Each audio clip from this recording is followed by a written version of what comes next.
Ini color hitam. Kalau nak ambil set combo pun boleh. Set combo ada lagi color kelabu.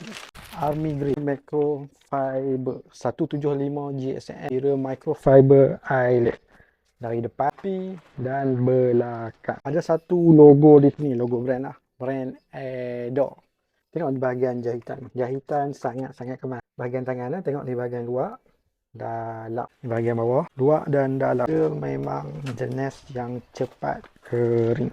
Untuk pakai bersukan dan harian. Dia memang sangat-sangat besar. Tengok. Macam saya pakai sekarang size 2SL. Berat saya usia 8 kg. Tinggi 170 cm. 2SL. Untuk yang nak ketat sikit, boleh ambil size SL lah. Ataupun untuk yang nak labuh lagi ataupun besar lagi, ambil 3XL. Bergantung. Ada yang suka loose, ada yang suka fit. Ada lagi pelbagai warna dalam beg kuning. Untuk yang nak cuba jersey padu original, tekan beg kuning, kenal dengan saiz, kenal dengan harga, terus